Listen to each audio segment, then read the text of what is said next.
Should the Cincinnati Bengals sign recently released veteran Teair Tart? Hi again, everyone, and welcome into Cincinnati Bengals Talk. I'm James Rapien of BengalsTalk.com, a Sports Illustrated site. Make sure you check out BengalsTalk.com. Hit that subscribe button, ring the bell, join the 45,000 plus that already subscribe to this channel, the 45,000 Bengals fans that are paying attention to all things Bengals training camp.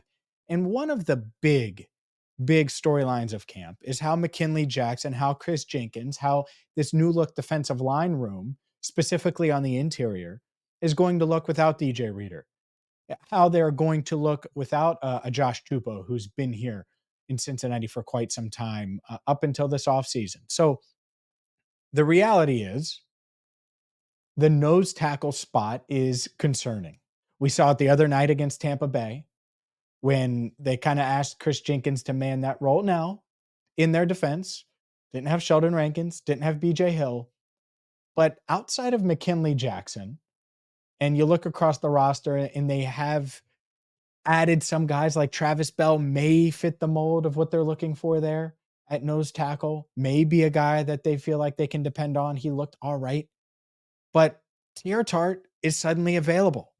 And Teair Tart is someone that was arguably the best nose tackle that they were realistically targeting in free agency. They brought him in for a visit, and he left without a contract before signing with the Dolphins months later. And so, released by the Dolphins, it tells me a couple of things. One, and pretty important one, clearly, Teair Tart, who was on the Titans, released by the Titans, claimed by the Texans, and ended last year with the Texans. The Bengals put a claim in for him, by the way, but ended the year on the Texans, didn't really do much there, and then visits the Bengals, and then goes to Miami, and now released by Miami.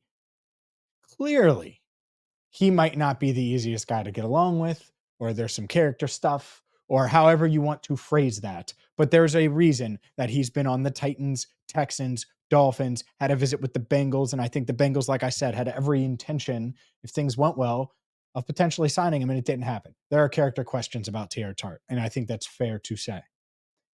And at the same time, when I look at the Bengals defensive tackle room, and I see Travis Bell is probably the number one option right now with McKinley Jackson in a knee brace, week to week, according to Zach Taylor, and realizing that, yeah, it's not like you're just waiting on DJ Reader to get healthy. Like you're banking on a third round rookie in McKinley Jackson and Travis Bell and guys like that. You're asking a lot out of them to play that nose tackle role. And so if I'm the Bengals, I would at least have another conversation, revisit it. Teair Tart is probably a league minimum guy at this point. I just mentioned it. Titans released. Texans didn't do much there, even though they added him for their playoff run. Dolphins released August 13th. It's released on August 13th, and Adam Schefter was the one to report it.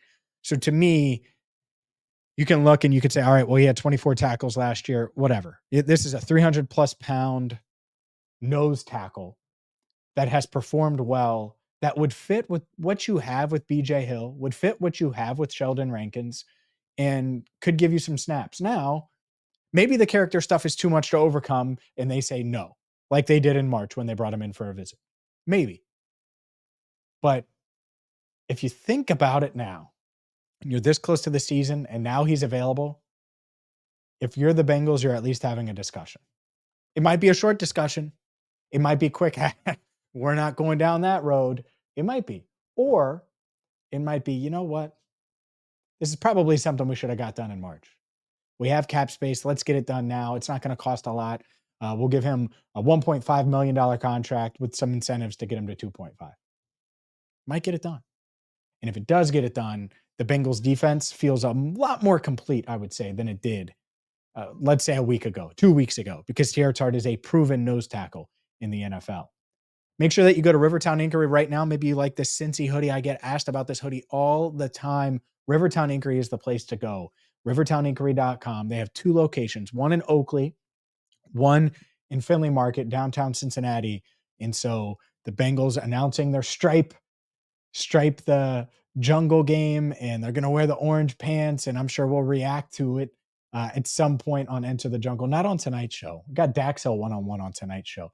But go to rivertowninquiry.com, use code CBT, and you're going to get 15% off. And like I said, Daxel one-on-one with him tonight on Enter the Jungle. That starts at 8 Eastern every single Tuesday. For Andrew Fox-Miller, I'm James Rapien. Thank you so much for watching, and who knows, maybe we'll have an emergency video in the near future about Teair Tart signing with the Bengals, or maybe the Bengals already had that discussion and said, we're not going down that road. Regardless, ring the bell, hit that subscribe button, and until next time, thank you so much for watching Cincinnati Bengals Talk.